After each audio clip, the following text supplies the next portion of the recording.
Okay, let's try this question here. We've got this qx and this px on opposite sides of the equation. There's a q and a p.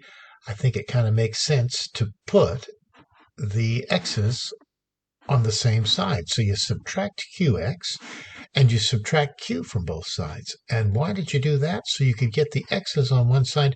You factor the x out. And now we're getting closer to being able to solve for x. We've got p minus q.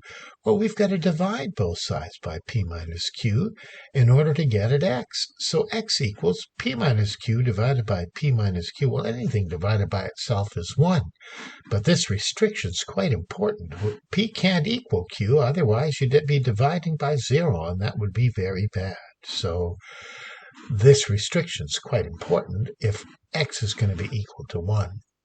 Now, the next question is an exponential question. So we have to try and get the same power of 2 on both sides. Well, 8 is really 2 cubed. So the trick is you replace 8 with 2 cubed. Now, when you take a power to a power, you get 3 times x is 3x. You're supposed to multiply. 3 times 2 is 6. Now, once you have the basis the same, you can compare the exponents. The only way these two things can be equal to each other is if their exponents, 2x minus 1, was equal to 3x plus 6.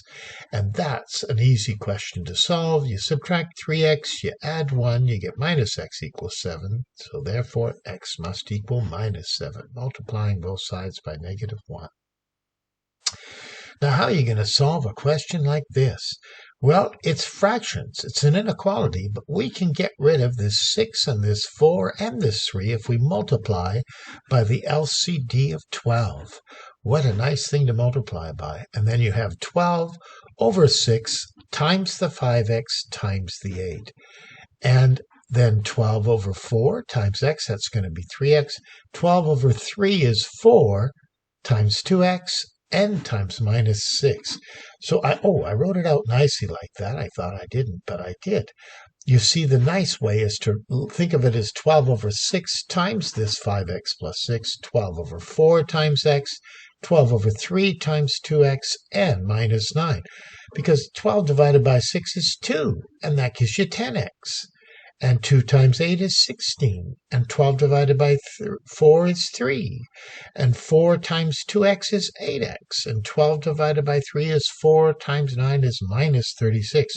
Well, now it's getting a lot easier. 10x, that's 7x. Take away 8x, that's minus x. We've got 16, but we add 36 up. We've got plus 16 here. We take away 16, and we're going to get minus 52. But we don't want to know what minus x is. We want to know what x is. Minus x is greater than or equal to minus 52. But if we multiply both sides by negative 1, remember to change the direction of the inequality. That's an important rule. And you get x is less than or equal to 52. But we're supposed to put it on a number line.